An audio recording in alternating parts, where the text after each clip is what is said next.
I'm Eva, and I would like to welcome you to another episode of The Charm of It, a podcast for knitting aficionados who share my love of the details that go into our craft. It only took me 20-something episodes to come up with a tagline. I hope it's not too pretentious. Let me know if you have a better idea. Welcome to all returning viewers. I have missed you guys so much. Recording this podcast has been a reward for me because I'm slowly working my way down the to-do list that inevitably results when you've had house guests.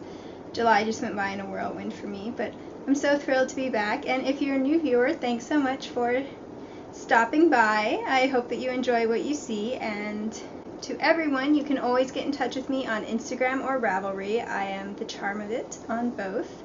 And you can find all the links to that and the show notes, which include photographs, down in the About box. This is my little co-host, Thistle, my dog. My cat, Moth, is currently asleep on the bed behind me. So, I just heard her jump down. So she might come down too. I am trying a different focusing technique for the camera this week, and I have high hopes. So, hopefully I will no longer stand there for 4 minutes waiting for my camera to focus. The day is switching between overcast and sunny, and so the lighting is probably going to shift in and out because I sit in front of windows, but I'll try to do some post-editing. There's Moth's tail. I am drinking iced jasmine green tea today because it's still summer, so still hot. And I am wearing my honeybee cardigan, which I knit last year out of Quince & Company's Sparrow, which is an organic linen yarn. And I used the honeybee cardigan pattern. Sorry, this is my Beekeeper's Apprentice cardigan. Whew, I'm out of practice. And you can find all the details about the modifications I did on my project page. Now you can see Moth a little better. You gonna say hi? There you are. And I think this is the birch colorway. It's a pretty gray, so. You just gonna perch back there? And I've got quite a bit to talk about, as you might imagine, since I've gone a month without podcasting. Although, about 10 days of that month, I pretty much did no knitting because my niece was here, and then it was just so hot. I did not want to look at knitting needles. But let's go right into finished objects. I'll start with the two little ones, and then I'll do the big one at the end. First up, I just finished, as in right before I started recording, my Falling Leaves mitts, which are just a really simple fingerless mitts pattern in Cascade Sport, not the superwash, the regular wool, in burgundy. And I bought this back when I was a beginning knitter. I bought a skein of this color in sport, sock, and worsted weight so that I could have matching socks, hat, and mitts. And I made the socks and then I made the hat, so I was overdue for making the mitts. I used the same chart that I used for the socks, which is 100 Acre Wood. Sorry, Moth is headbutting my neck. Anyway, 100 Acre Wood by, her last name is Yu, Y-U, Alicia maybe. It's in the book Socktopus that I got from my library. And I went ahead and adapted the chart for mitts. I just really like how the leaves are in this chart. They're nice and cute and round. First I tried to make one mitt just with a leaf pattern that I had in a stitch dictionary, and I just didn't like the results as well. So I went to the library, got the Socktopus book, and these knit up really quickly. I included the details of how I adapted the pattern on my project page. I just did a 45 stitch pattern. This is rib, so it's really stretchy. And you will see how I did the thumb gussets in the tutorial that I'm going to upload at the same time. A viewer requested it. Hang on, I wrote her name down. Rosina Julia requested that I do a tutorial on thumb gussets and how to avoid holes, since I did one on heel gussets. And yeah, so I recorded that today, and then I got to finish the mitts. I really like them. I tried doing a shorter mitt than I usually do. In the past, I've always made my mitts longer so that they cover more of my fingers, because my fingers get cold before my palms do. but I don't wear my mitts that frequently, and so I decided that maybe if I just treat, and I also tend to do a longer forearm just so that I'm using up the entire skein of yarn, but I realized that perhaps I should just treat them as little decorative objects. And so rather than try to use up all my yarn or make them super functional, I just picked a size that I thought looked pretty, and I will report back as to whether they get a lot of wear or not. It's currently too warm for 100% wool mitts.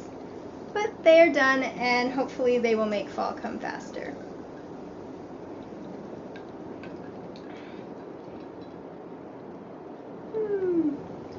Okay, so while I was gone, I made a sock blocker. Hello, Moth. Are you feeling unloved right now? I'm sorry. As you can see, I just made it out of a cardboard box. It was actually a Knit Picks box, and it had this awkward hinge in it. So I'm waiting to see if this shape works, and then I'll use a bigger box to cut it out. But it really didn't take that long. I should have done it a while ago. And these are my Trickster socks. And Trickster socks, of course, get their name in homage to the fox. I really was tempted to call them Inari socks, because in the Shinto religion, there are some really wonderful fox myths. But I didn't want to walk that line of cultural appropriation, so we just went with Trickster. Okay. Woo! It's a sock blocker. So here it is from the side. Uh-oh. There we go. Focusing is going so well. And perhaps I should have put it on the other way, but I'll talk about the details first. Wow, this is so much easier. Okay, so for the body, first of all, I knit these toe up because I only had one skein of Quince & Company's Finch in the Fox colorway. So I wanted to make sure that I maximized my yardage. And so I started at the toe, which is made out of Quince, and the heel are both Quince & Company's Audouin, which is their lighter natural heather. And I'm never really sure how to pronounce that word. Anyway, so the body is the hedgerow socks, which is this really lovely textured rib pattern. It's really nice and stretchy. The pattern goes into a lot of detail. I think it would be great for beginners if you need a lot of hand holding, and if you've knit a lot of socks, you can just, borrow the texture and leave the rest alone. I did this sock in 54 stitches because I have pretty small feet, and in my experience, Quince & Company Finch knits up into pretty plump socks, so I like a nice fitted sock. So that's the body. And for the heel, I did my favorite toe-up heel where you knit the heel flap. Like you stop, you knit the heel flap. It's just like a top-down heel, except the heel flap ends up on the bottom, and then you can continue the slip stitch if you want. And I just did a slip stitch heel instead of an eye of partridge because the slip stitch heel looked more foxtail-like to me. And you can always find the details on my project page. I've linked to the tutorial where I originally found this heel. For the bind off, I think I did the suspended bind off, yeah, because since the ribbing is a bit irregular, I couldn't do one of the invisible sewn bind offs that I usually do. And I like how that turned out. I like the little line of chains. So the fox face, I believe I talked about in more detail in my last episode, but I adopted it from a free drops pattern, and I just changed it to fit my stitch count, and I detailed all of that in my last episode, so I won't get into that again. My only question now is, so I finished them both. Here's the other one. Clearly I need to make another sock blocker. Oh, look at the difference between. Okay.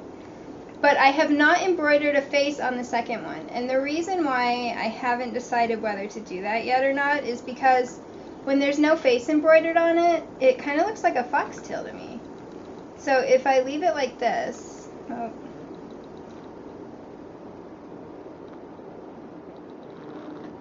if I leave it like this, then when I wear them, it kind of looks like I'm wearing like a fox is curled up on my feet. So I'm still undecided. I'm going to leave them like this for now, and when I start wearing them in the autumn, I will see if I end up wanting another little fox face or if I should leave it as the tail. I have to start a new segment because I have already been talking for 10 minutes.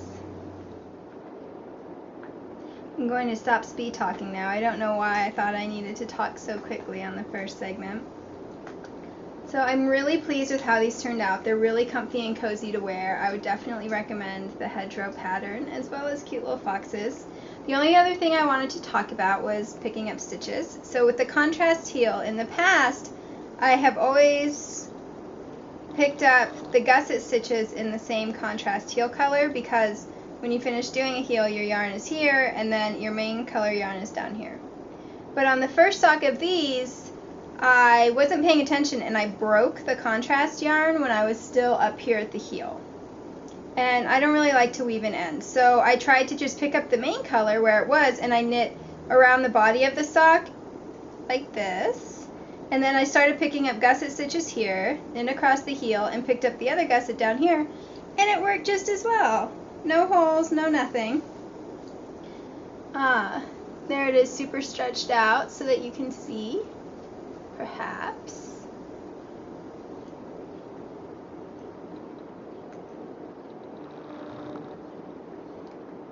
That there are no heels, that's like super stretched. And there's the other side. And I think that I'm going to use that method when I do contrast heels because I think it looks even neater. So, pleasant surprise there. And it's really funny, so by default, I prefer knitting top-down socks. I just like how they fit, I like the rhythms a little better. But I've been knitting more toe-up socks lately for various reasons. I will knit toe-up when I have a purpose, but ever since I found this heel flat method, I enjoy knitting toe-up socks a lot more because I can basically do the same thing no matter which direction I'm going in. So I will probably be knitting more toe-up socks in the future. And I would highly recommend this method if you like how the top-down gusset heel fits you and you like that process and you would like to be able to do that in a toe-up sock. And the link will be on the project page. All of my toe-up socks where I use this method, I link to the tutorial just in case it helps anyone. And so my last finished object I do not have with me, but I took photos and I'm going to insert them while I talk. That is the Miss Honey cardigan that I knit for my mom. This was my first time knitting a sweater for someone else, and it was pretty terrifying, I'm not going to lie. The hardest part for me is that the yarn I used, which is Hunter... oh, I don't even remember. It's from Webb's. I'll show you the swatches. I still have the swatches. It's in a lovely teal color, and it's 60% cotton, 40% rayon. So it's entirely plant fiber based. Well, I guess rayon is probably considered a manufactured fiber. But I've never knit a garment out of those kinds of fibers before. I've knit ones out of wool, wool blends, and then linen.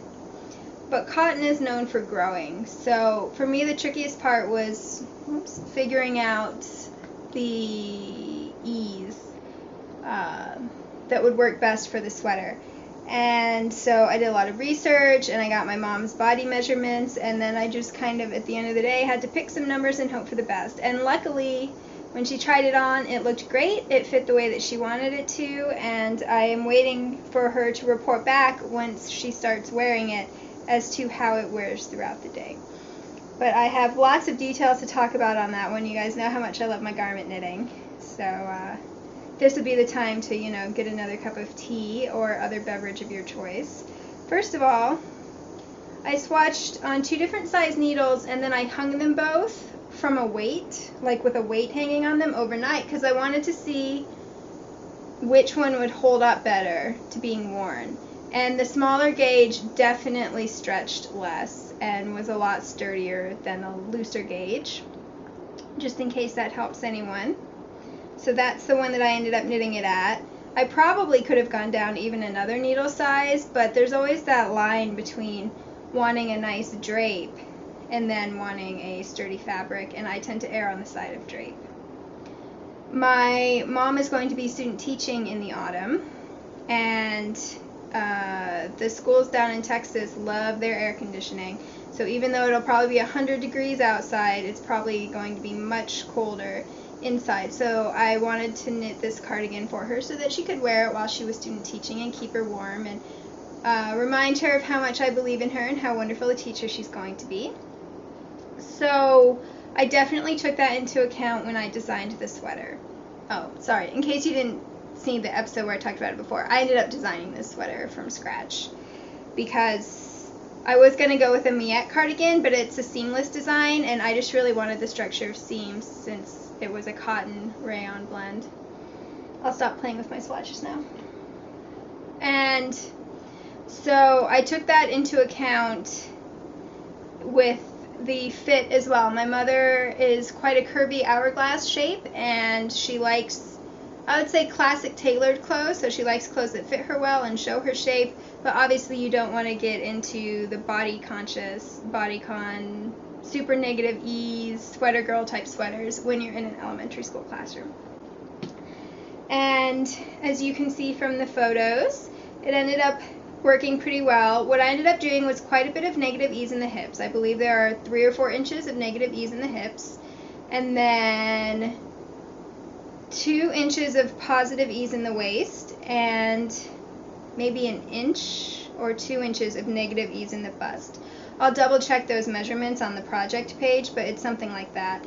And that was very much inspired by Amy Herzog's Fit to Flatter book, which also inspired how I did the waist shaping.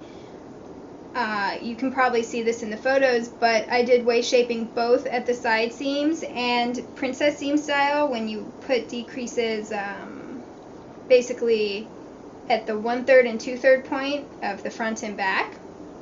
And I also use those increases and decreases to reflect my mom's body. Like me, she has quite a deep curve in her lower back, so I put more of the waist decreases on the back piece in the middle to make sure that there wasn't a bunch of fabric pooling in her back. And then when I was doing the increases for the chest, I did more of the increases on the front piece than on the back because your bust inches are in the front, right? So those are the strategies I used as far as waist shaping, increasing, and decreasing. Because cotton rayon isn't going to have the same memory and elasticity that wool has, I didn't use regular ribbing on the bands. I didn't do that on this sweater either, because linen similarly is just not going to behave the way a wool sweater would behave, or even a store-bought cotton sweater. So instead I did a double moss stitch on the bands just for some texture. I really like texture.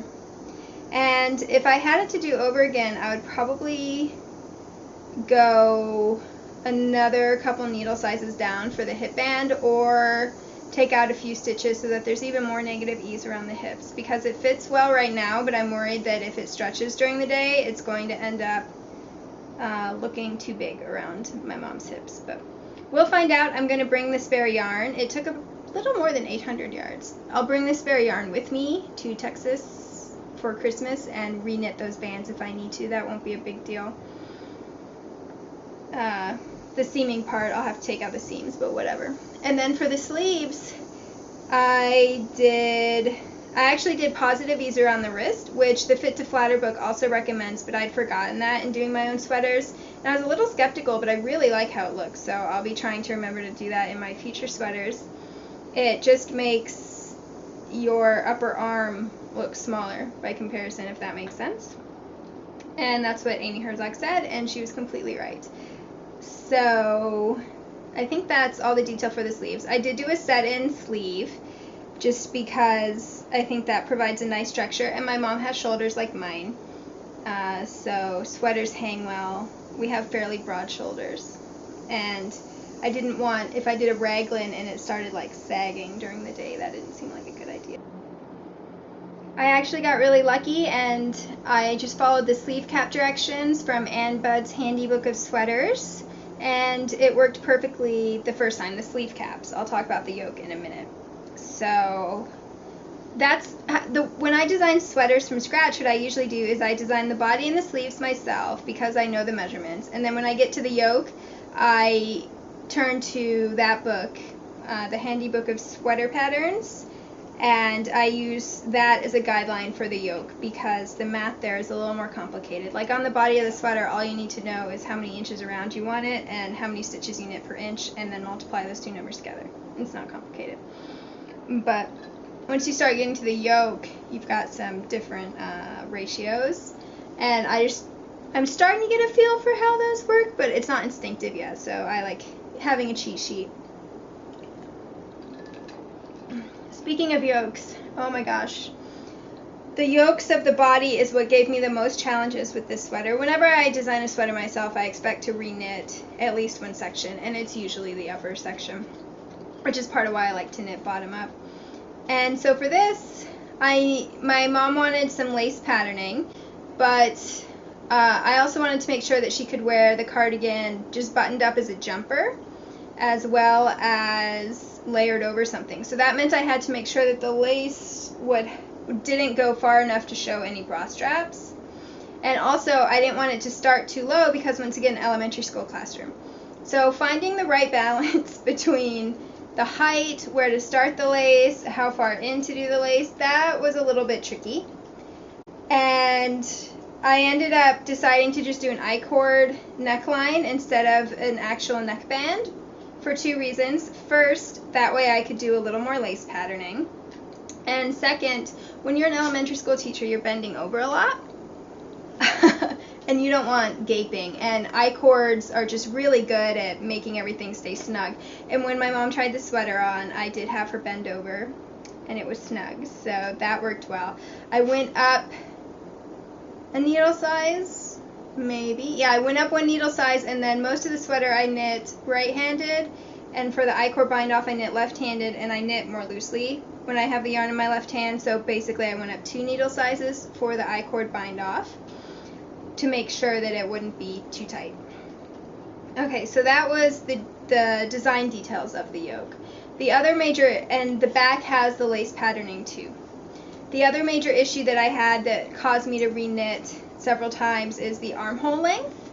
And Bud tells you how long to knit the armhole, and I thought I had knit to that length, and then I put all the pieces together at the shoulder, and the armhole was much longer. So clearly I had not stopped to measure on a flat surface. Instead, I must have just like popped it on my lap and put the measuring tape down and not noticed. So I did have to reknit because of that. And so what I ended up doing is, rather than seaming the shoulders, I did a 3 needle bind off, and that was really great because it meant that every time that I tried the yoke again, and once I made the arm section too long, when I reknit it, then it was too short. So I think I ended up reknitting it like 4 times to get the right depth. And once again, that was because I was worried about sagging too. So I didn't want it to be too deep to begin with, because it's just going to grow during the day. And a 3 needle bind off is so much easier to take out than a mattress seamed shoulder seam would have. In order to make sure that that seam was nice and firm, when I did the 3 needle bind off, so in case you haven't done one, you've got 2 needles that have the live shoulder stitches on them, like this, in parallel. And then you take a 3rd needle and you're just knitting from one stitch from each needle at the same time. And then you just do a regular bind off. I hope that makes sense. If not, there are lots of internet tutorials. It's much simpler than it probably sounds. So what I did was that 3rd needle, which is the one that you're using to make those bind off stitches, so it's going to determine the size of the bound off stitches. I just used a size 0 needle, whereas I was knitting the sweater on a size 5 or 6. It'll be in my project page. And I went down that much because I did not want stretch in that final bind off. First I tried binding off with the same size needle and it gave a little, and because it's cotton and it's an Aran weight yarn, it's quite heavy. I did not want anything pulling those shoulders down. So when I did the size 0 bind off and I pulled, it didn't move at all. So that could be a strategy in case you are also working with potentially heavy yarns. I warned you I'd have a lot to talk about. What else? I took notes this time as I went. Oh, okay, so on the back of this sweater, hopefully I'll know when to put which photo in, And because I wanted to do the 3 needle bind off at the shoulders, that means I needed life stitches. And when you're doing shoulders in a traditional sweater, you're shaping it so that the back of the neck is higher than this point of your shoulder, because that's how our anatomy works. And so if you look at the Ann Budd pattern, it's going to have you bind off, say, 7 stitches, then 6 stitches on. So you're binding off from this edge out, and you're knitting more rows on the middle, and that makes the middle part taller. But then you can't do a 3 needle bind off. So instead, I did that with short row shaping. So if it said bind off 7 stitches, what I would do is knit, and then at the 7th stitch, I would do the wrap and turn for the short row. And the method that I used there, it's called shadow short rows. I first encountered it in the Fish Lips Kiss Heel, which is a $1 Ravelry download, and so I searched her on the internet to make sure that she hadn't developed this technique before talking about it. But no, it's called shadow short rows, and I'm going to include a link in my show notes to a tutorial. And it's really easy to do, and I think it was almost invisible. I mean, when you're using plant fibers, they're not as forgiving as wool fibers, and I don't think you can see the short row stitches in the back. I was super impressed with how smooth and neat everything was, and I used it for the front as well.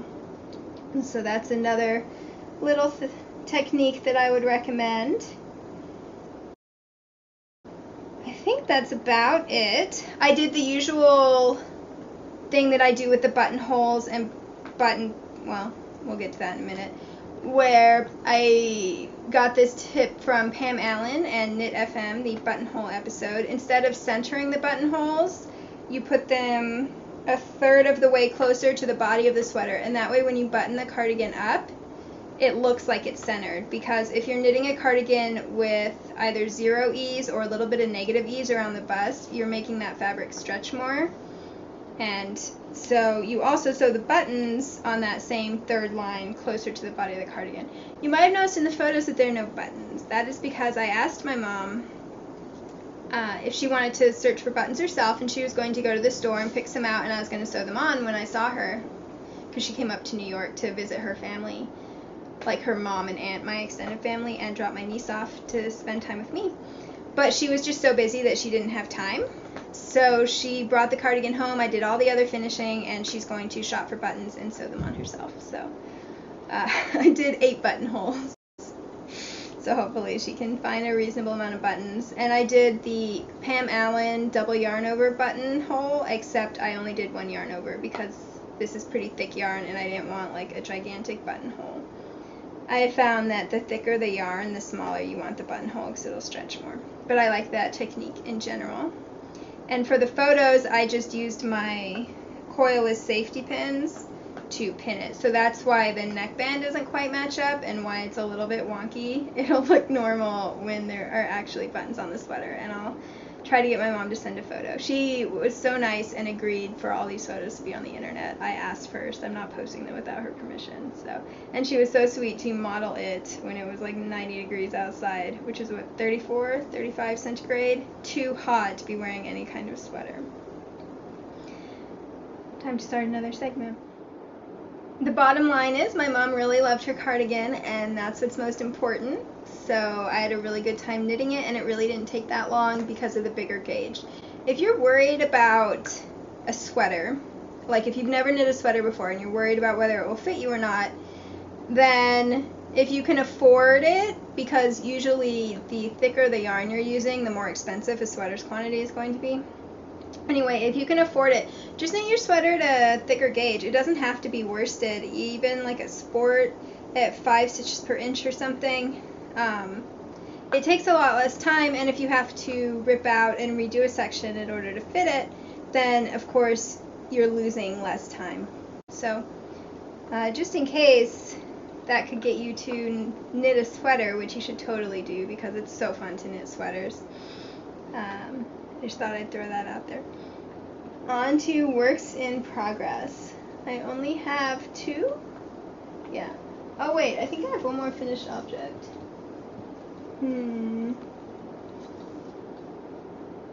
That's okay. Maybe it'll turn up and I can talk about it later. It was just another bookmark. Okay, so my first work in progress is another pair of socks because I always like to have a pair of socks on the needles. And I have finished the first one, and my handy dandy cardboard sock blocker can show you the design because it's another one of those where it needs to be stretched to show. Isn't this a beautiful pattern? This is the Gogia pattern by Mary Hugh, and it's a paid-for pattern. It costs $2.50, and the pattern includes directions for if you want to do it toe up, top down, and if you want to knit from a chart or from written directions. So it's very comprehensive. She has a lot of beautiful sock patterns, and if you buy 4, you get 1 free. So she's definitely very affordable. I received this as a birthday gift, so thank you to the person who gave it to me. And I am super in love with this. Okay, so these are knit out of Zitron Trekking in the denim color, which is this very beautiful pale blue. I'm trying to get out the current one. There we go. Here's the yarn. I love this color. I saw another project in the Solid Sock Yarn group in this color, and I stalked it, and someone was destashing a ball of this for $9 including shipping, and I ordered it, and I was super excited. So I am pleased with the color. However, I would not use this yarn again. It's a blend of superwash and I believe bamboo. Of course I've misplaced the label, but I'm almost sure I'm right. And I don't know if you've noticed this, but there are some superwash yarns that are nice and soft and silky, and they're lovely to touch.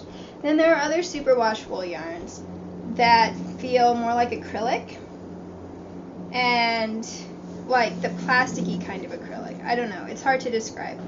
I do not look down on people who knit or crochet with acrylic, but my hands do not like to touch acrylic. I can touch all kinds of other faux fibers like nylon, those kinds of things, but acrylic yarn, it just makes my palms get all sweaty. They have the same reaction to cotton balls. Oh, see, I can't even think about touching cotton balls. So it's not just acrylic. It's just, I don't know, weird tactile sensations. Okay, so this yarn to me just doesn't feel nice to knit with.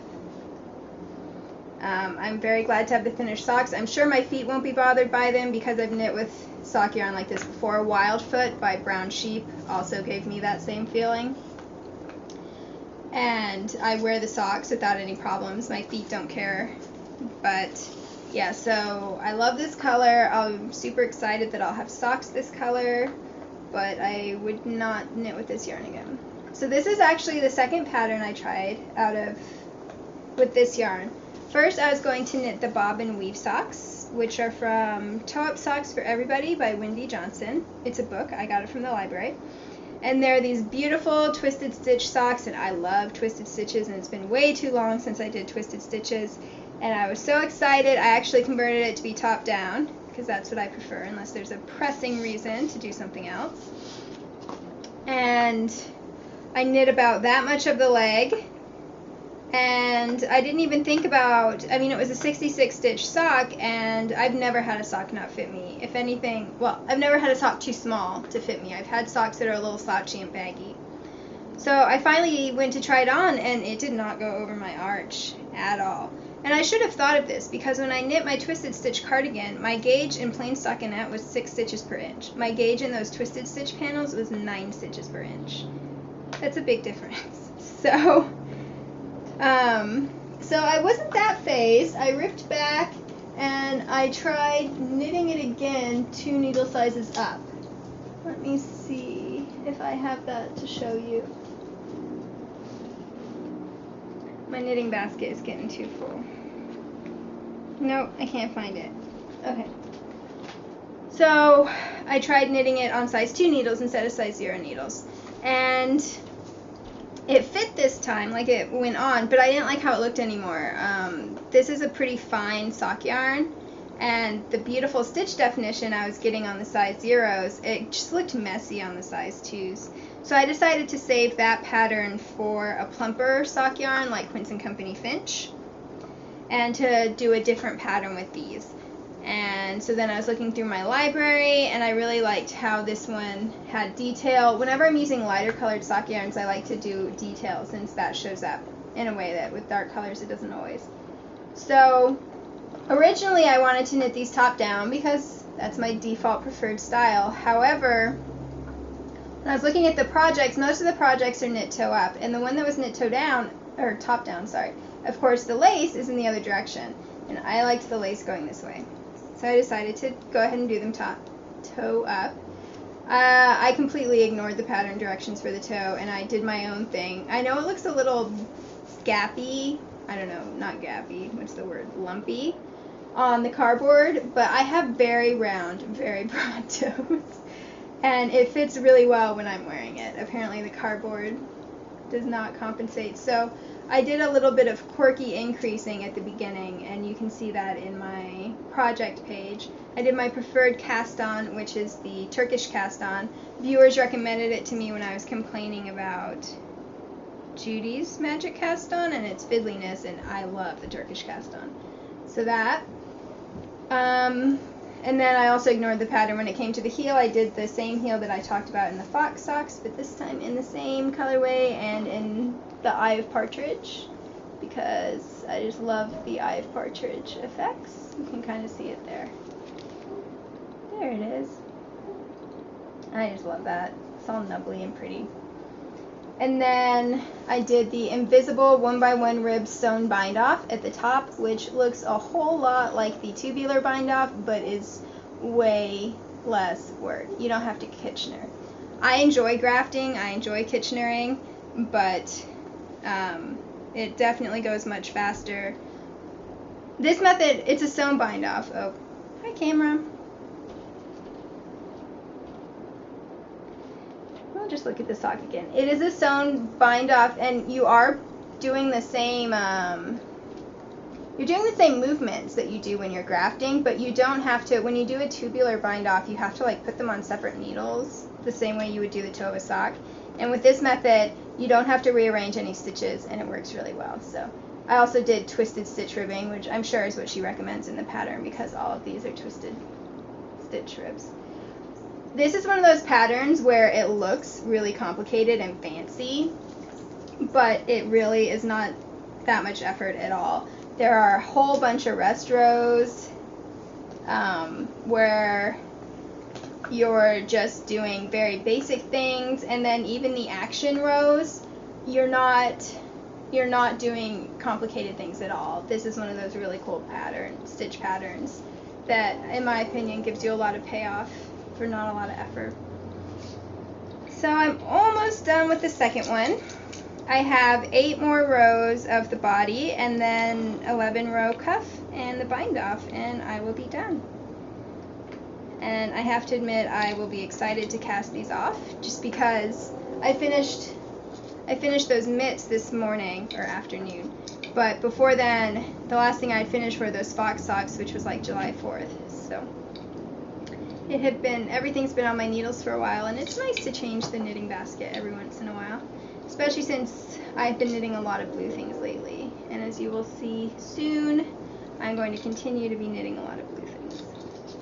So, I called these my hoarfrost socks, just because I like how the frost makes pretty designs on the window. So, there you go.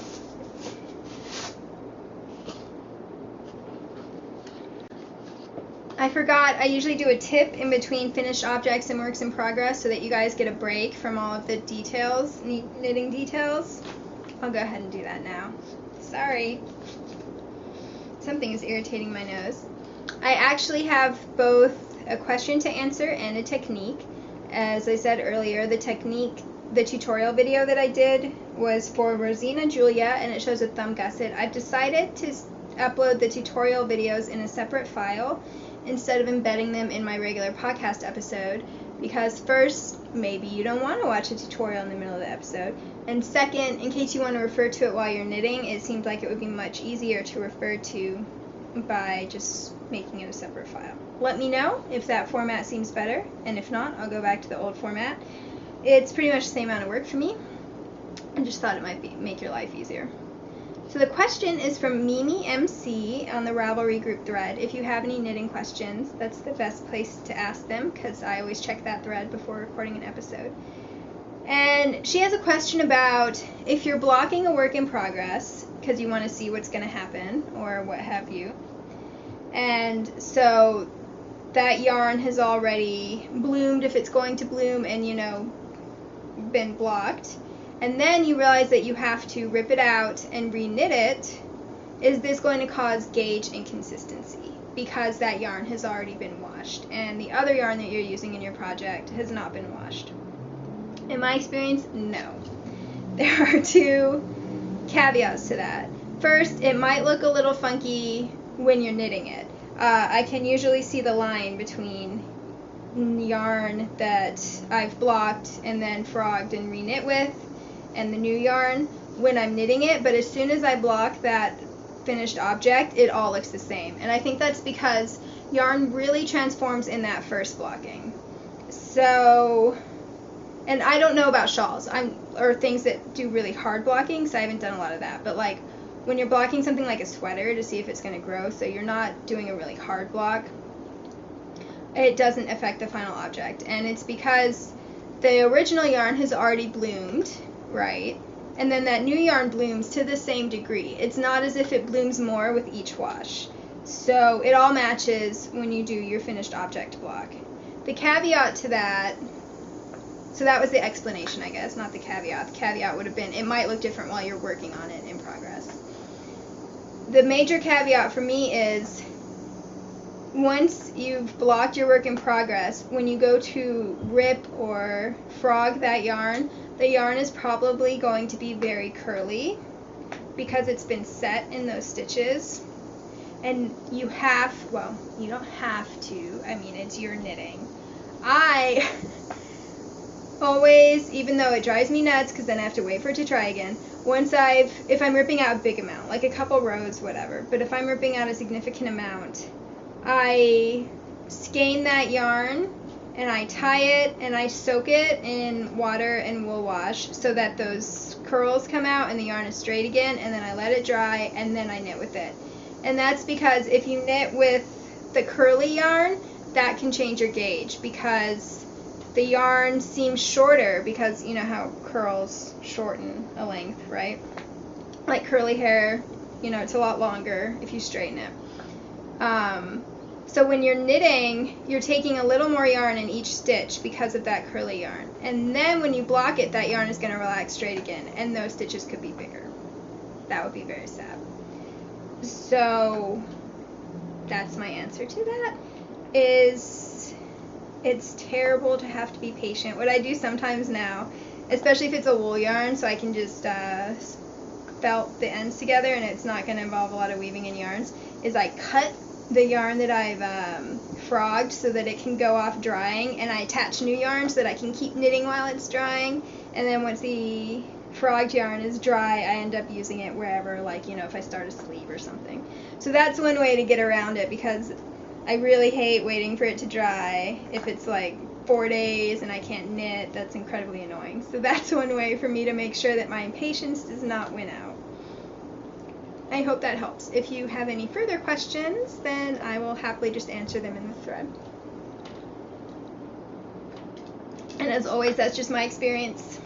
If you have answers for her, feel free to pop over to the Ravelry group. It's called The Charm of It, and answer yourself too, because I'm sure some of you have much more knitting experience than me.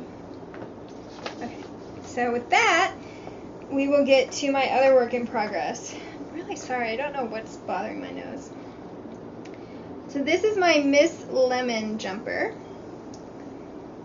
and I started it a month ago, and I've been working on it pretty steadily, except for those 10 days when I wasn't knitting, and I have just begun shaping the sleeve cap of the sleeve.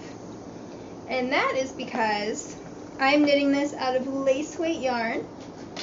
It is Knit Pick Shadow in the Opal Heather. I am completely in love with this colorway. I'm going to make my camera do an extreme close-up so that you can see this beauty. And it's 100% merino. It's a 2-ply.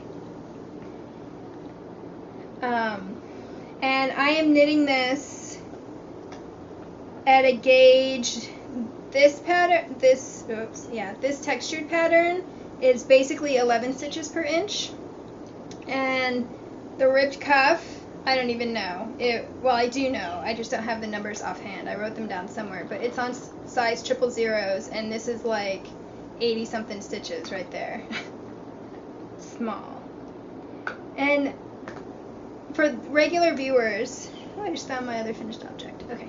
For regular viewers, you'll probably know that I've been wanting to try knitting a lace sweater for a while, and not a lace sweater knit at a very loose gauge, but a lace sweater knit at a reasonable gauge for it. I've been really curious about this, but I did not have a lace sweater quantity in my stash. And then the Knit Picks summer sale happened. And I went on the website because their Felici yarn was back, and my aunt has really been wanting a pair of socks, but she's very sensitive to wool, and I was sure that the Felici would be soft enough for her, but it was out of stock by the time she wanted to choose a colorway. So that's why I was on the website, was for that. But I noticed that this yarn was maybe $3.50 a skein, and there are 440 yards in a 50 gram skein. So I thought, wow, this is a great time for me to order a lace weight sweater quantity, because that is a wonderful deal. And Knit Picks, I mean, they don't have the same manufacturing standards of, say, Quince & Company, but I don't think that they're any worse than any of the other big yarn companies. And I've been having a hard time finding like a nice lightweight sweater suitable lace weight, aka not single ply, in any of the more slightly pricier but like US made, or you know, I can follow the sheep from the ranch to the manufacturing, whatever, that style yarn. I just haven't found any possibilities, so I knew I'd probably be going with one of the bigger yarn companies anyway. And I love this color so much.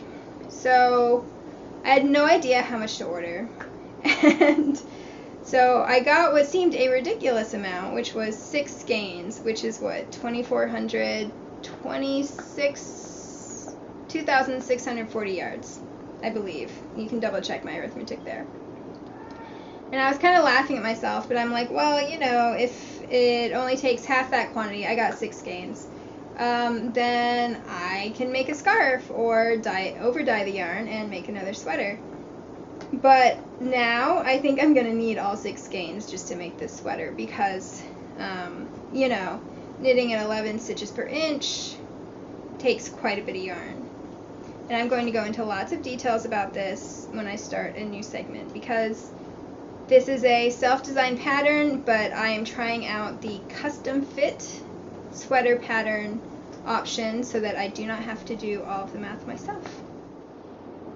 Okay, let's get into basically epic sweater discussions, right? Because I'm sure some of you think I'm crazy for doing an 11 stitch per inch sweater. It helps that, you know, I have a 33-inch bust, so my circumference is a bit smaller than some people's. But it's going to take a while. I'm guessing it's going to take like 4 months, maybe 3 months. Probably 4. But I've been wanting to slow down my knitting, and I really, really love the fabric that I got and the gauges, so I totally think it's going to be worth it. Okay, so I got the yarn, and I skeined it up, and I started swatching. I'm one of those people who, in my mind, there are 2 kinds of swatching. There's gauge swatching, which is fine. It can be a little stressful, depending on if you need to go up and down. I'm lucky to have needles in all the sizes that I use, so that relieves the stress a lot, but still, not the most fun. And then there's creative swatching, and that's the fun swatching, because that's where you're not swatching to get a gauge, you're swatching to see how the yarn behaves in all these cool stitch patterns that you find either online, knittingfool.com has a bajillion, or in stitch dictionaries, or if you're just not sure which sock pattern to try out. So it's my favorite kind of swatching. I love it. So this is my first swatch. And I'm not sure. And that's also creative swatching, is when you can see what kind of fabric you're going to get on different size needles. I just enjoy it. So this is the stitch that I ended up going with down at the bottom. But as you can see, I tried out small repeats. I tried out bigger ones. I absolutely love this. In this sweater, I want to be able to wear it on its own. So this was a little too open, but I definitely want to do something with that pattern. And it's out of Barbara Walker's third stitch dictionary, which I'm reviewing later today, so you'll be able to see it. I tried out some other textured stitches, which, as you can see, in a heathered yarn just weren't showing up that prominently. And so then I blocked it and dried it, and I saw what happened, and I decided that I wanted a few more trials. So I tried this absolutely crazy stitch, which involves 2 cable needles because you're moving some in front and some behind. And then I knew that I liked how this looked once it was blocked, but I decided to try a similar pattern as well to see if I liked that more. I don't know if you can tell, but this is different than this. And finally I decided to go with this one. And as you can see, there's a pretty big difference between what it looks like unblocked, where it's very pillowy and poofy, and then when you block it. So this is what my sweater will end up looking like, not this. I think this looks a little more sophisticated. And I'm doing an all over pattern, so the sleeves and all of that will have that. So once I had established that I really liked this stitch pattern and I really liked this fabric, it's firm enough that I don't have to worry about it pilling right away, but it's still nice and comfy. I don't know, I'm really, really in love with how lace weight works up on size zeros. Anyway, then it was time to make a gauge swatch. Usually I do a 6x6 gauge swatch, but that would have taken a while, and I was feeling a bit impatient at this point. So I ended up doing a bit of a smaller one, but that's okay, because I'm blocking this. It does require pins. It doesn't require a whole bunch of pins. I'm not blocking it the way you might for like a lace shawl, but I figure I'll be pinning out the final sweaters, so a little bit of gauge. And when you're knitting at 11 stitches per inch, like when you're knitting at 4 versus 4.5 stitches an inch, that's a big difference, even though it's only half a stitch. 11 versus, I'm actually knitting 10.8 stitches per inch. I'm just rounding for convenience sake. Anyway, it just doesn't make as big a difference. So here is my gauge swatch. And so that's what my finished fabric is going to look like blocked. Ooh, I really like the design. And then I also was trying out a ribbing for the cuffs. This is the baby cable ribbing, and it's knit on size 000s, and I love it so much, even though it takes forever and a day because the row gauge is so small. But oh, I love it so much. And what I did was I was trying out different ways to make sure that the ribbing would match, or sorry, that the pattern would grow organically out of the ribbing. And I did manage to figure out a way to do that. So I'll talk about that more when I show you the sleeve again. But so this is my final gauge swatch. And once I had that, I went over to custom fit. And the reason why is because, as I mentioned before, I'm very comfortable doing the body of sweaters, the sleeves of sweaters, but the yoke can sometimes be tricky. And I am willing to try knitting one sweater at 11 stitches per inch. I don't know if I'll finish it. I reserve the right to quit if I get bored, but so far I'm quite happy. But I know that I do not want to have, the yoke represents usually somewhere between a third to a quarter of your sweater, depending. Well, my sweaters, because I like to do cropped sweaters. I don't want to have to reknit all that. Not at that gauge. So I decided that this would be a great opportunity to try out the custom fit software. And if you generate your first pattern within 30 days, you get a credit for a second pattern for free. So basically you end up getting 2 customized patterns for $5 each. That seemed like an excellent deal to me. And the custom fit patterns are seamed, and I thought that was perfect because I wanted to do a seamed sweater anyway for this, just because it's lace weight And I really wanted to do a vintage style jumper, and with vintage patterns they're pretty much always seamed.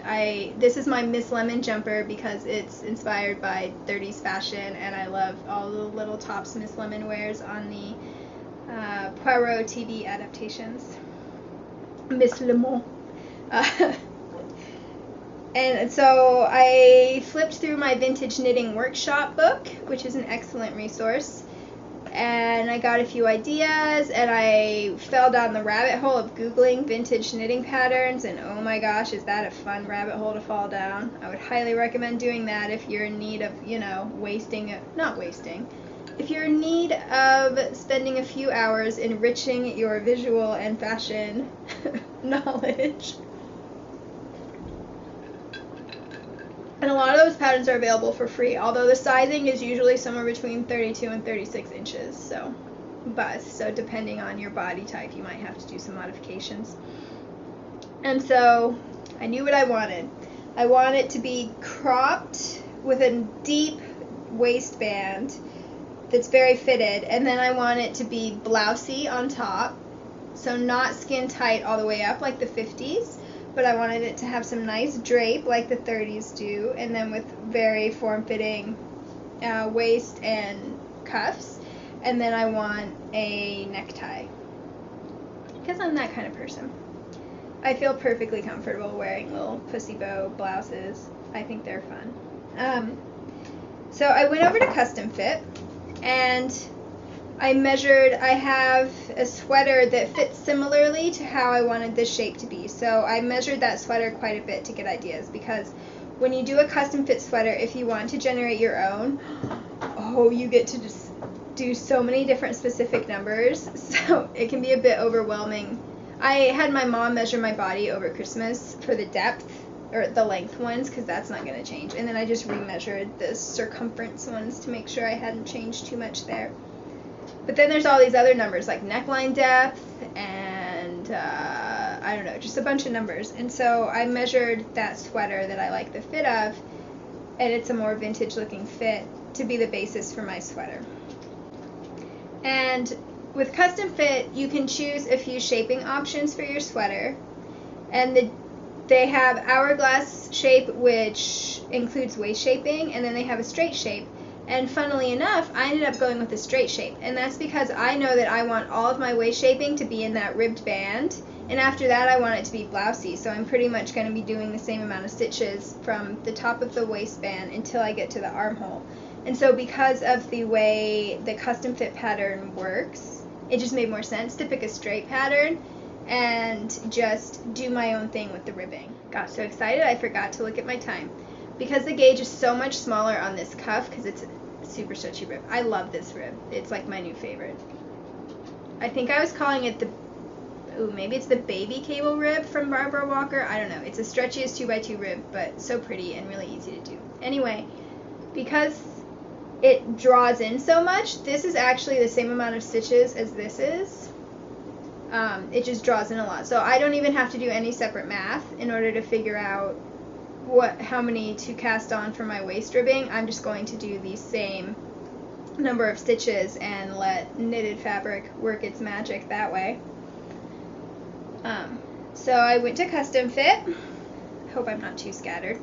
And I decided to do the straight sweater, and then I put in all my numbers and I double checked them, and there's a screen that lets you double check. And a couple times Custom Fit was double checking on its own, like it said, hey, usually people don't knit at a smaller gauge than 10 stitches per inch, and I said, that's okay, I'm being experimental. And then there was one other number where they were like, are you sure that's what you want? And I was like, yes I am. Might have been the length.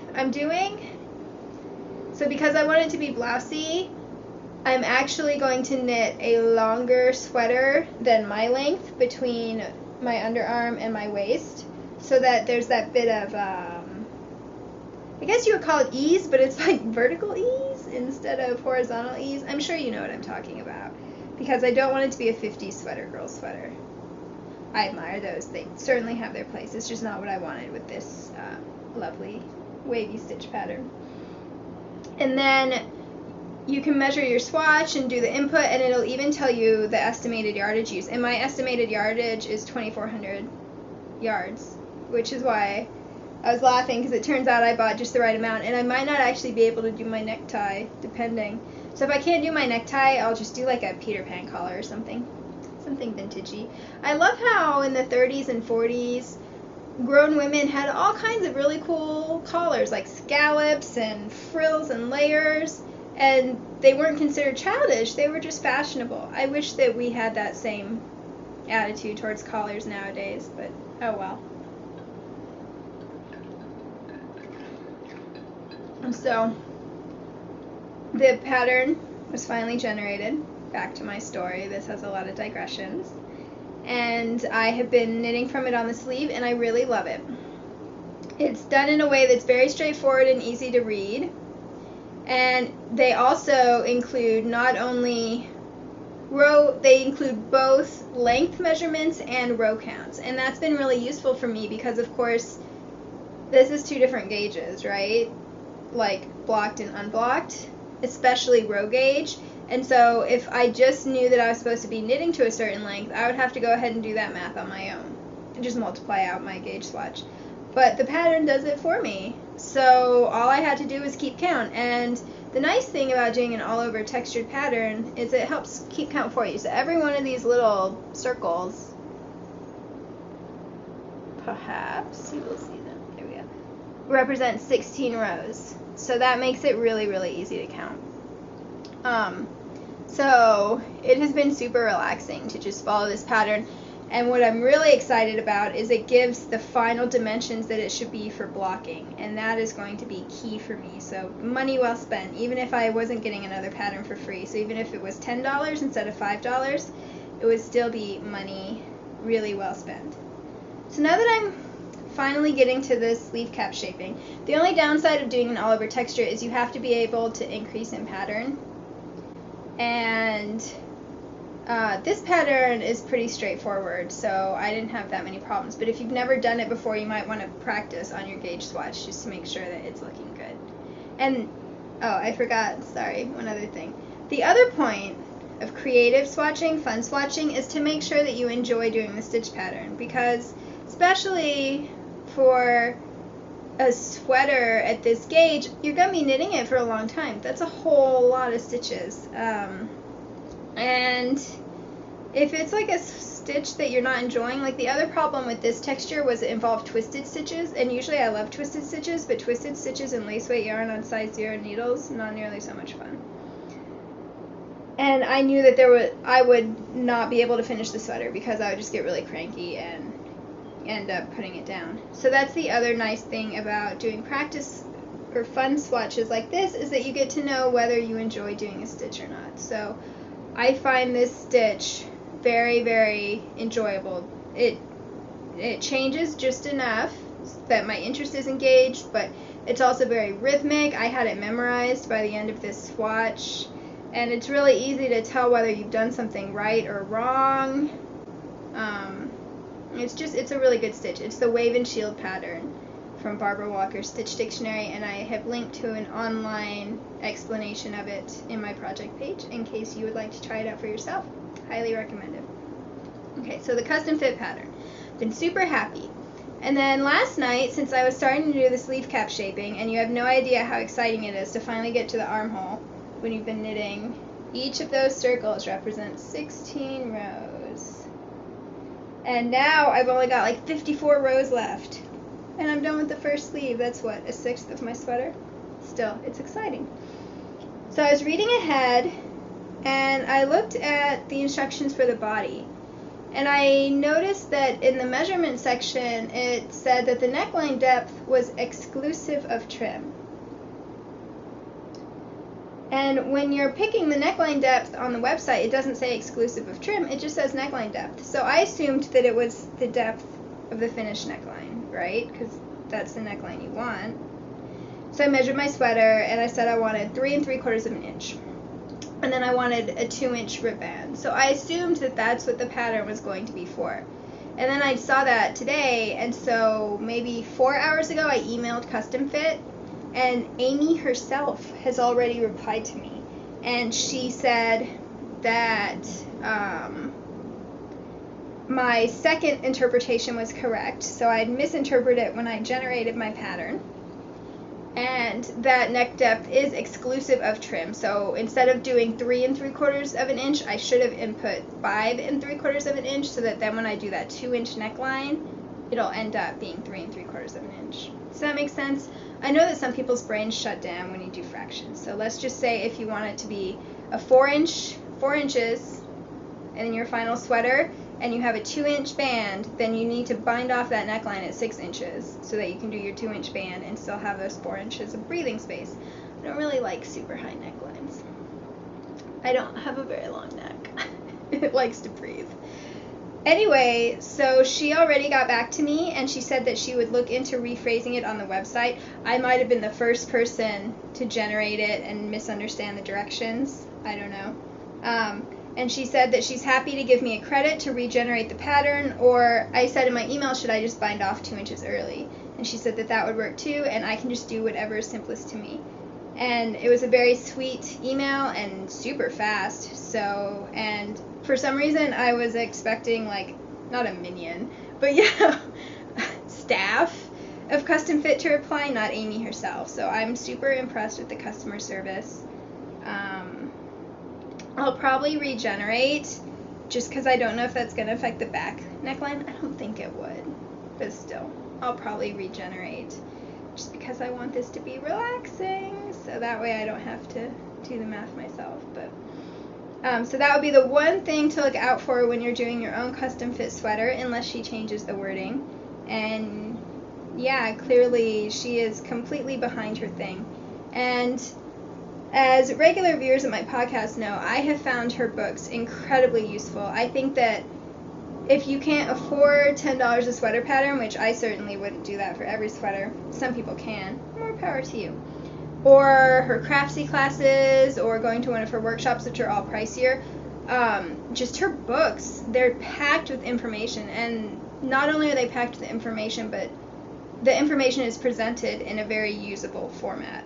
Like, basically, before I knit my first sweater, I read her book, and I managed to pretty much self-design, I'm scanning except for the yoke, a sweater that fit exactly the way I wanted to, using her principles. So I think that she is a great resource for the knitting community, and I've been wanting to try out Custom Fit just to support her.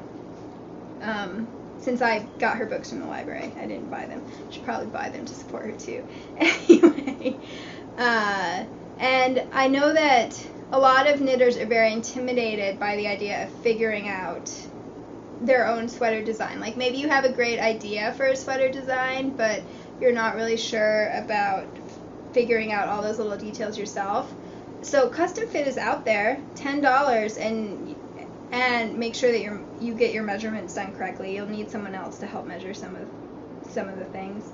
And basically it's like a little genie that, you know, gives you your own sweater. The only thing is, depending on this type of sweater you're doing, you might still need to modify the base pattern a little bit, because it only works for one gauge. So for example, my Melusine cardigan, which I made last autumn with the twisted stitch panels, because that gauge was so different, I would have still had to figure out a little bit of details myself. But still, I mean, I think that it's an incredible resource, and it's a good way to dip your toe into designing yourself by just, you can do an all-over texture, although if you're doing waist shaping, that can be a bit tricky.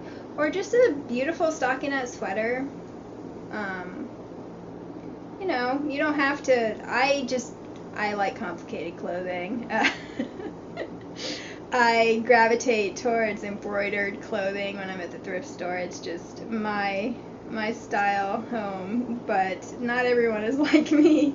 And in case you haven't looked at the website, I would definitely recommend starting there. So that's all my finished objects. There's been a lot of knitting talk this week. Those are all my works in progress. Here's one more finished object. Woo. So this is for my bookmark Knit Along, Craft Along, which I'm sponsoring. Originally it was supposed to end July 31st, but I pushed that back to August, either 30th or 31st, whatever the last day of August is. I can never remember. In case you still want to enter, because I knew I wouldn't really be recording in July, and All you have to do is knit a bookmark and post a photo on the thread in the Ravelry group, and you'll be entered to win a beautiful 100-gram skein of hand-dyed sock yarn from Sweet Sparrow Yarn.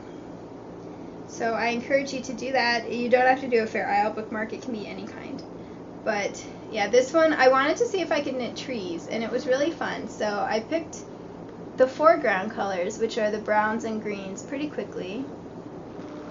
This is out of Alice Dartmoor, Hebridean 2-ply, as are all the other bookmarks I've been doing. And they're based on the Knit Sonic Stranded Colorworks swatching process. A cute little fringe. Okay, so I picked out these colors very quickly, and then originally I knit them on a yellow background, and it made the forest look kind of claustrophobic. I don't know, it didn't look like you wanted to spend time in those woods. So I ripped that out, and I re-knit with a blue background, and it had this kind of, I don't know, almost like Wizard of Oz, fairy tale, Fairy Glen effect. Made it very cheerful and a little bit very stylized, and I quite liked it. So I stuck with that instead of trying another combination. And I wanted to try out doing 3 colors in one row just to see what it was like. So I made pink flowers by stranding 3 colors at once. I will not be doing that in the future for big projects. Those 2 rounds, I was like, oh, make them end. I only have 2 hands. That means 2 colors of yarn, I've decided. I was trying to strand basically 1 color here and 1 color here, and then the background color here. It was no fun. So I would definitely just duplicate stitch, or it's also called Swiss darning, I believe, if I wanted an extra color again. But now I know. I didn't know before. And yeah, I think this is really, it's very cheerful. This will be the last of my bookmarks. I've decided that between the bookmarks and the hat, I'm ready for a bigger Fair Isle project, and I want to maybe design a little waistcoat vest, depending on what geographical region you're in. I think that if I do it cropped, which works really well with all my high-waisted skirts and trousers anyway, that I could do it out of the yarn that I currently have, and I want to use the colors that I used in my 2 herbarium bookmarks, and then add a couple more because I didn't do any pops in those. So I'll probably start, a Knit Sonic style swatch for that at some point. I'm in one of those phases where I've got like 20 projects in my head that I want to cast on right away, but I can't cast them all. Well, I could cast them all on at once, but then I wouldn't make any progress on them. So I'm not sure when I'll actually start that, but it's tucked away for future plans. I need to switch my camera battery, and then we will talk about Yarn and Goodness and that Barbara Walker book. I'm back with another battery so that I can talk a little bit about stash acquisitions. I have gotten more stash than I intended this summer, but most of it has nothing to do with me. Well, of course, I'll be knitting it, but I've gotten, I think, 3 or 4 socks worth of yarn lately, and either they were gifts, or other people bought them so that I can knit other people's socks, or I bought them so that I can knit other people's socks. Does that make sense? I don't consider this, like, I don't know, a big deal. I consider gift stash like a completely separate thing from my stash, and especially yarn that I don't pay for is different from yarn that I pay for. So I'm just going to talk about that as I knit those socks because it's not very unusual yarn. So other than the Knit Picks lace stash that I acquired, which I got like 6 skeins for under $20. So yeah, other than that, I do have a couple more. One of them I got from a D-stash, and this is Titus by Ba Ramu. I've been curious about this yarn for a very long time. I saw it on the Kate Davies blog when she designed a sweater with it a few years ago, and it looked so wonderful. It's spun in Yorkshire, it's entirely British yarn, and it is 50% Wensleydale, 30% Blueface Leicester, and 20% British alpaca. Look at the halo on that. And this is the Air colorway, which is the most beautiful muted mid-blue. I love looking at this yarn. It's very beautiful. And it's quite pricey in the US. It's like $30 a skein. But I found someone on DStash who was selling it for $15, including shipping, and I thought, perfect, I'll be able to try it out. It's 350 yards and 100 grams, so I'll be able to make like a little star shower cowl with it. I was all set. I'm very excited. And both Wensleydale and Blueface Leicester are long wools. I've knit with Blueface Leicester before, but not with Wensleydale. And I've been watching a lot of the Fiber Trek video knitting podcast lately, and she loves her long wools. So I was so excited. And then it came in the mail. It was already caked. And it looked so pretty, and it looked so soft. And then I went like this. And there was definitely some prickling. And I went, okay, it's a heat wave. Maybe I'll just react like that to any wool yarn. So I swatched it up. So I was thinking about doing the Star Shower Cowl, but with a bunch of different lace patterns. So I tried out all these different lace patterns with it. And then I washed and blocked it. And I totally expected that after blocking, it would be next to the skin soft, because there are all these projects out of it, and everyone talks about how wonderfully soft it is, and people knit like tight sweaters and lots of shawls and everything. And I still feel a prickle factor. I am not usually sensitive to wool.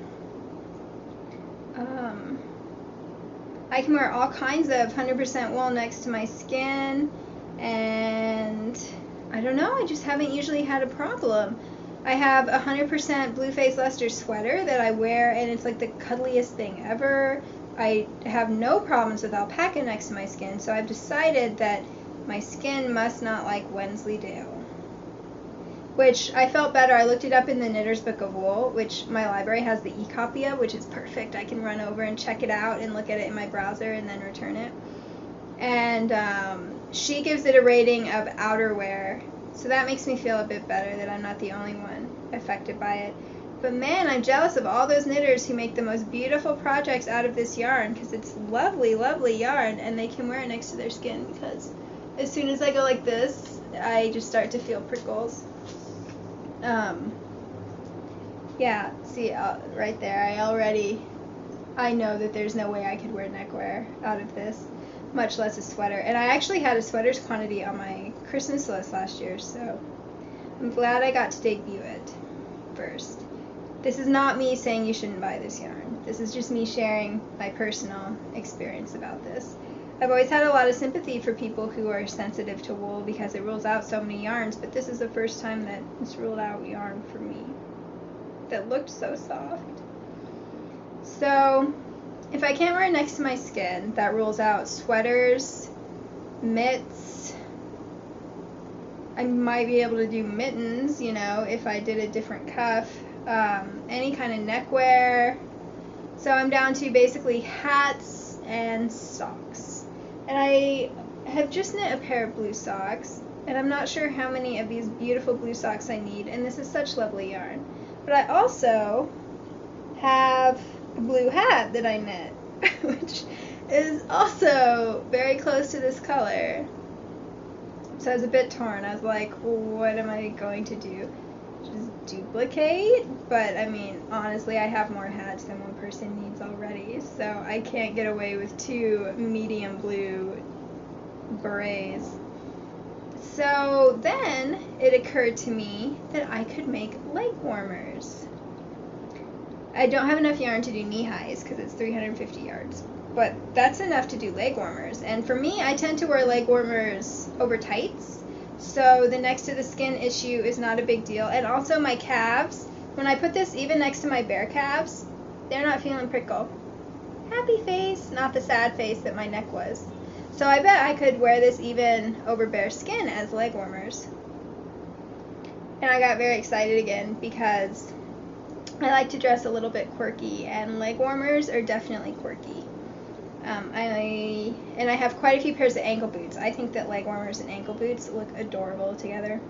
So because it's mainly long wools and alpaca, and by mainly I mean entirely, I definitely want to do some kind of ribbing pattern.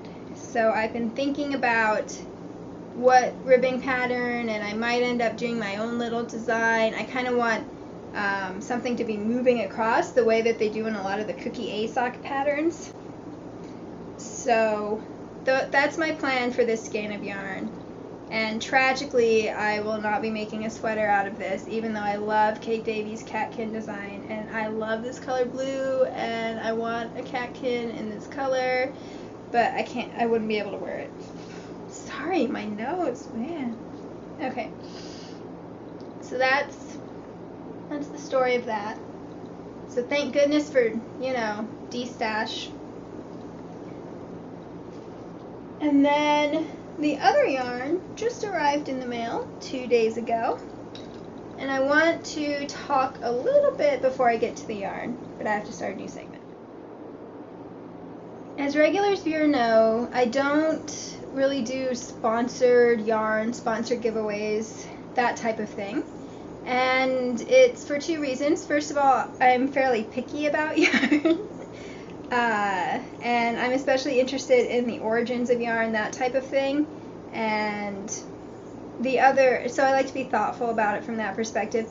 And the other reason why is because basically those kinds of sponsored giveaways are product placement, right? The equivalent in a TV show. And I feel like we live in such a hyper-consumer society already that we don't need more commercials in our lives. So that's why I don't usually do this. And I am going to go ahead and do a sponsored giveaway today, and then there will be one upcoming as well. And I will talk about the reasons why I made exceptions when I'm talking about the yarn. But I want to be very open about it, and in addition to the giveaway yarn, I receive yarn for myself as bribe is probably too strong a word, but as payment, I suppose, for talking about it. And I'll show you that yarn too. Nothing other than yarn. And then, if you guys get in touch with me and tell me that you don't like that, then I won't do it anymore. I've agreed to the 2 opportunities, but that's it. So, I'm perfectly fine not doing it again. Just let me know, because it's complicated living in the modern world, and there's a lot of pros and cons in each direction, I think. But I want my podcast to be reflective of, I guess, my regular knitting and knitting budget and that kind of thing. Anyway, so if you have strong feelings about that, or if you think that it's great that you have an opportunity to win yarn, so if you have a strong feeling in the other direction, let me know that too. I'm very open to that, and I don't get easily offended or easily defensive, so feel free to either message me or just talk about it in the Ravelry group. It's definitely something that I'm interested in your feedback on. Okay, so all of those caveats out of the way. The yarn that arrived on Monday, both for my stash and for the giveaway, is from a new online shop called The Woolly Thistle, and it's opened by Claire, who does the New Hampshire Knits audio podcast, and she's New Hampshire Knits on Instagram and Ravelry. She's been podcasting for ages. She's got all kinds of fans, and so you've probably already heard of her. She was originally from Scotland. I apologize for my rebellious nose. She's originally from Scotland, but she's lived in New Hampshire for 20 years because she married an American. And she's such a nice person. She got in touch with me very early in my podcasting, and she was so supportive and encouraging of what I was trying to do. And especially when you're beginning as a podcaster, you're very vulnerable. You put yourself out there on the internet. So her encouragement was really invaluable, and we chat about personal things as well as knitting things, so I consider her a very valuable knitting friend. And so I want to support her shop from that perspective. And then I just think the concept of the shop is so clever, and I want to see it succeed for selfish reasons as well, which you'll hear about in a minute. So basically, her shop is devoted to British brands of yarn that are sometimes difficult to track down here in the US, and you might have to pay higher shipping costs because they're being mailed over from Britain, and then of course you have to wait longer because it takes longer to cross the Atlantic, especially with cheaper shipping if you don't want to pay, a fortune to have it flown across.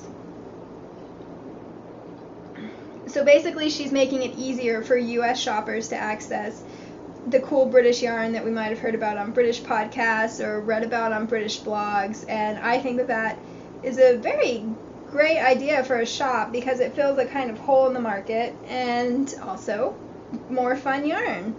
So those are the reasons why I decided when Claire messaged me that I was more than happy to agree, and I am really excited about both the giveaway and the yarn that I get to keep and the project that I'm going to make from it. So I guess I'll show my yarn first. This, I'm sorry, my nose is just in rebellion. I think I probably scratched it too much, so now it's really itchy. Okay. This is Eden Cottage yarn. Isn't that a beautiful tag? And the blue is looking a bit brighter on my screen than it is in real life. It's a very lovely muted blue, also called Air. Here it is in comparison with the Titus. And I wanted to talk about these two together because this one is 70% baby alpaca and 30% silk. So both muted blue, both from Britain, both involving alpaca. Okay. And it is 218 yards in 50 grams.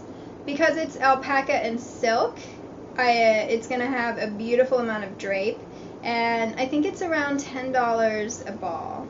I would have to double check, but so it's, in my world, that would be luxurious, but affordably luxurious, not like laughably luxurious. I do not know where it is manufactured. I know it is dyed in Britain, and Eden Cottage Yarn is a hand dyer based in Yorkshire, but I don't think it's British alpaca, and I'm not sure where the mill is. So that's the information that I know.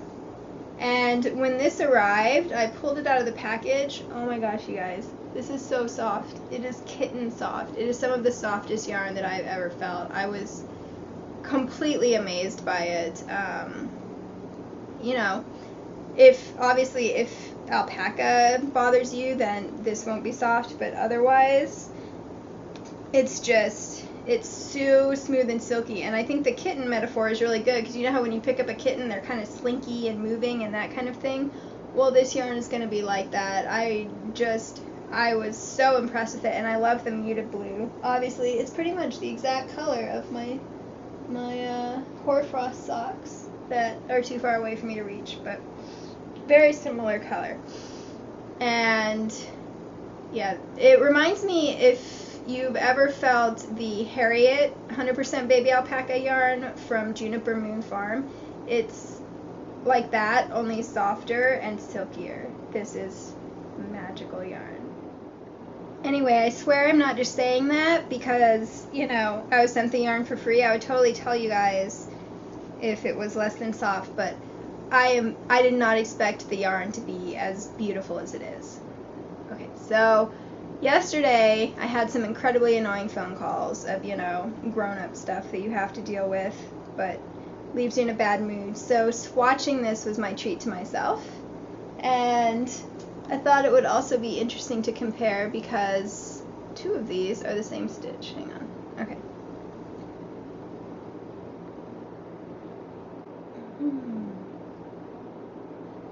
And I think I knocked the camera. There we go. So both of these, although this one is upside down, hang on, are the Crest and Wave pattern, which is a variation of Feather and Fan, traditional Shetland lace, which is up top here.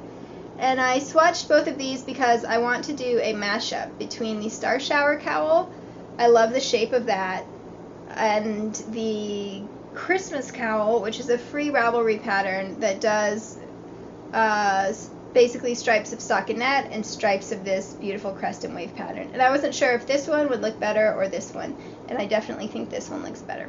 Once again, it's a play swatch. And so basically I'm going to use the construction process of Star Shower and the stitches of this one. And I might actually, when I was knitting it, I looked at the tag and it recommends a 2 to 4 needle, and I was swatching right-handed when I'm pretty average as far as gauge goes, so I was going to start with a 3, but when I pulled out the 3, it just looked really wide compared to the thickness of the yarn. So I popped down to a 2.5, and while I was knitting it, I liked the fabric of the 2.5, but once I blocked it, the fabric really came together more cohesively, and it already has beautiful drape, but I actually think I could probably go up to a 3, maybe even a 4, and it would still look good once it was blocked. Because right now this gauge is much tighter than the Star Shower cowl was, but I'm fine doing the math I would need to do. So I might try out another needle size or 2, but yeah, and Christmas cowl is free on Ravelry if you're interested. I think I already mentioned that. It's a really simple, very, very meditative pattern. As I said, the other reason why I like swatching is to make sure I will enjoy doing a project with that stitch pattern. And I definitely cannot wait to cast this on. The yarn is like butter knitting with it. I am very, very impressed with how this yarn feels, although I wish that I knew a little more about how it was manufactured or where it comes from. But yes, so that is my other stash acquisition that I wanted to talk about. And now we can get to the giveaway. So Claire sent these 2 beautiful skeins of also blue. Clearly she knows I'm in a blue phase. And this is also by Eden Cottage.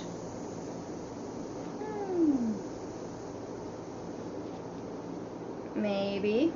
And don't worry, I'm keeping it hidden so that moth's fur can't get on it. There we go. Eden Cotton yarn. This is Milburn, which is 85% Blueface Leicester and 15% silk. 50 grams, 218 yards.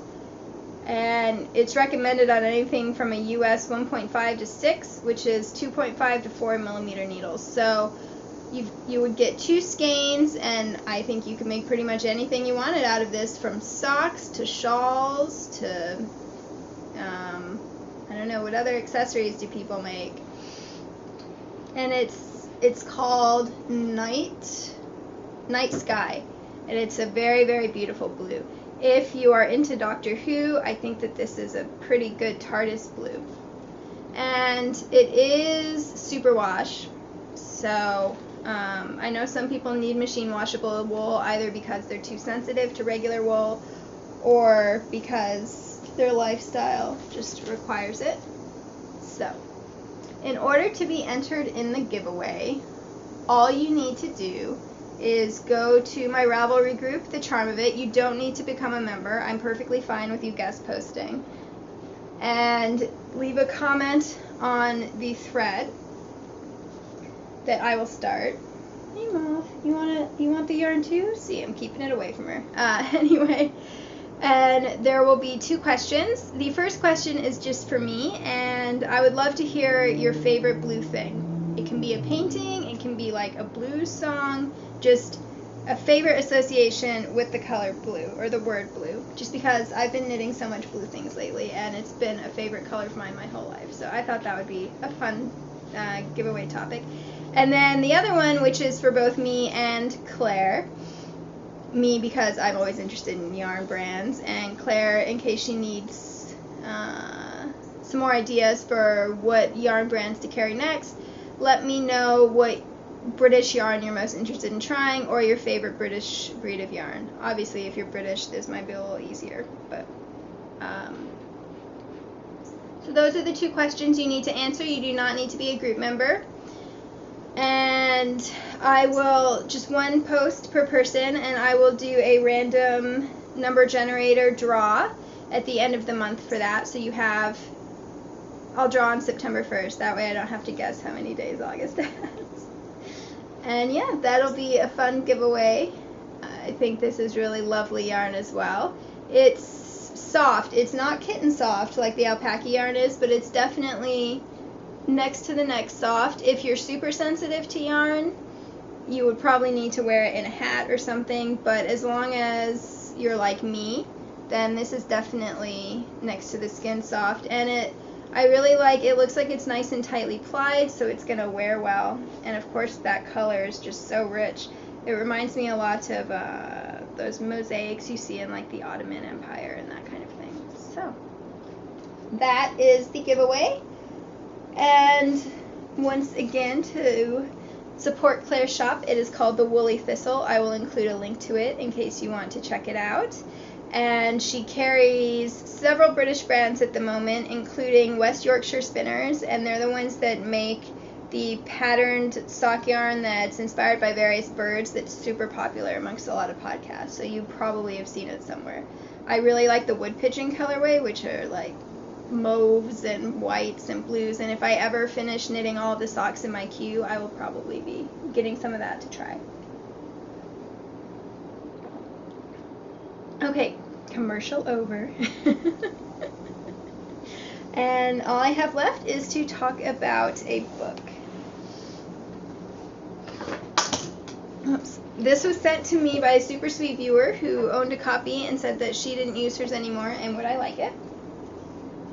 It is Barbara Walker's Charted Knitting Designs, A Third Treasury of Knitting Patterns. So this is actually quite different from the first one, because the first one is only written out directions, and this one is all charts. The charts are actually incredibly charming because I'm pretty sure that they're hand drawn. Let me see if I can, like here. Doesn't that look hand drawn to you? So cool. And as you might imagine, that means that there aren't as many textured stitches. There is a short chapter in the back of things that aren't easy to chart that are textures. So this has a whole bunch of really cool cables, including twisted stitch cables. I have the Austrian Twisted Stitch Dictionary, but if you don't want to spend like $20 on just twisted stitch books, but you wish you had some twisted stitch patterns, this book has a whole bunch of really neat ones. They have a lot of things that I have not seen on knittingfool.com, which is the free stitch dictionary. So also good to know in case you're thinking about buying a book. Most of the ones in the first treasury I can find on Knitting Fool. So there are some textures and then a whole bunch of twisted stitches, cables, cable and lace panels. That's where that stitch pattern that I really liked in the swatch comes from this. Hang on, I think I marked it. Yeah, here it is. Okay. Isn't that beautiful? So there's a lot of designs like that. There's more plain all over lace as well. And then there's a lot of really interesting mosaic patterns. I've never tried mosaic knitting. It's a way of knitting with two colors where you don't have to strand. Instead, you're slipping stitches. And so what I think would be really nice about that is that I imagine the fabric isn't quite as thick as stranded knitting. I don't know, maybe it is. But there's some really cool effects, like really like this one. Caesar's check. So, yep, and then a few various colored ones. This made me laugh because Andrea from Fruity Knitting was knitting a scarf with a pattern that I think was basically just this stitch pattern. So isn't that cool, the way that the cables are one of the stripe colors? So I found a lot of inspiration in this book. And I'm very happy to have it on my shelves now. Obviously, stitch dictionaries are more useful for people who like to be a bit self-designing in their knitting. I don't know, is that the phrase I want? Like, instead of wanting to follow patterns to the letter, and both ways are excellent ways to be knitters. I'm just thinking of who this book would most benefit, and it's definitely people who like to go their own way. And yeah, I wish actually that I'd had this book when I was doing my cabled sweater, because there's so many really cool cables in it. But that's okay. I'm sure that I will knit more cabled sweaters in the future. And once again, that is A Third Treasury of Knitting Patterns, Charted Knitting Designs by Barbara Walker. And that is all I have to talk about. As if I haven't just talked for way over an hour about knitting. I wanted to mention two more podcasts in case, like me, you are a video podcast fan and are always looking for new podcasts to try out and see if you want to add them to your lineup. One is Fiber Trek, which I mentioned a bit earlier. It's run by Sarah. She lives in Maine, and she is very interested in local yarns, rustic yarns, yarns that you can trace from sheep to, finished yarn. And she is a big fan of long wool sheep and island life and all those kinds of things, which I know I love living vicariously through a lot of her things, and I imagine that a lot of my viewers would too. She's been around for quite a while, so you probably already know about her, but just in case you don't, she also sometimes does interviews with other fiber people, which is really neat. And some of her episodes, she has her friend who is also a knitter, and they're just really fun. Sarah is very down to earth, so it's like joining her in her living room. And she's also a big fan of the color gray, so it's really fun to see all the gray stuff that she knits, especially since she apologizes every time for the grayness of it, which makes me laugh because I think gray is beautiful. Oh, this one wants to come say goodbye. Yeah, and her Instagram feed is beautiful because, of course, she lives in like this awesome rural northern Maine, and then she goes to all these beautiful like windswept northern islands, so lots of living vicariously there. And then the other podcaster is a new podcaster. I think she just released her 5th episode, and she is Lily of Ladybug Laboratory. She's another American. I believe she's in California, yes. And I think a lot of the things that she enjoys knitting reminded me of myself. She loves to knit pattern socks. She talks about the modifications she makes to patterns. She has a defined color palette, the same way that I like to do muted cool colors, aka soft summer, if you're interested in seasons, colored dressing seasons. Okay, slight rant. I feel like the muted colors should be called winter and the bright colors should be called summer, because when do you wear sunglasses? I mean, okay, if you're in like Colorado winters, those can be really bright, but I'm just saying there are way more bright colors around in the summer than in the winter, so I feel like those two seasons have been mislabeled. And I'm sure it has nothing to do with the fact that I love winter and do not like summer, the seasons, and would therefore rather be a soft winter. Okay, so rant aside, sorry, back to the podcast. Ladybug Laboratory, and I'll include all of this in the show notes. She goes into detail the way that I do about modifications and other little things that she's done, and she is very energetic, and sorry, like half this podcast is going to be me scratching my nose. I apologize again. She is very energetic and bouncy, and she gets really excited about things, which I love to watch. Right now she got fabric to sew a dress that she's calling her Miss Frizzle dress, who was the fabulous teacher from Magic School Bus. In case you do not know, you should Google her, because she was wonderful. Definitely one of my childhood icons, so watching her get really excited about that is cool. And I really wish that I could sew dresses. My sewing endeavors not been great. Anyway, so yes, I thought that quite a few of you who mentioned that you really enjoy that I talk about knitting full-size garments as well as accessories, and that I don't knit a lot of vanilla socks, might enjoy looking into her. And yeah, she's just really friendly. I feel like that's true of all podcasters, but those are the two that I am recommending this week in case you need more viewing. And I cannot wait to catch up with you guys. I will be back in 2 weeks, and hopefully I'll have time to do a yarn review as well as a book review. I got lots of good ideas for what I should talk about from you guys. As always, if you would like to keep up with my knitting in between, you can find me on Instagram as The Charm of It and Ravelry. And I love to hear from viewers. I love to get in touch with you, either messaging or Instagram. I'm probably most active on Instagram, and then I was doing so well in the group, but then my niece came and chaos erupted, so I'm a little behind on commenting, but the group as well. I read everything, even if it takes me a little bit to respond. And if you have knit a bookmark, be sure to put it in the bookmark thread so that you can perhaps win some yarn.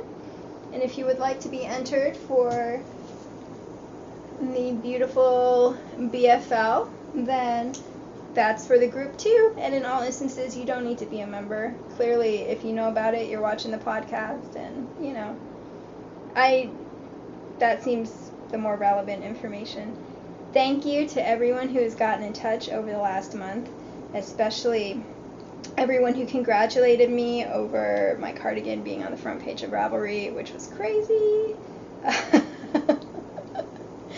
I was very overwhelmed because it happened the day my niece got here. But thank you so much to everyone who was excited for me, and it really made it even more exciting. I just love all the knitting friends that I've made since I started this podcast, and I am so grateful that people want to watch and talk about knitting with me and dive into all of that minutia that I am apparently endlessly fascinated by. See you soon.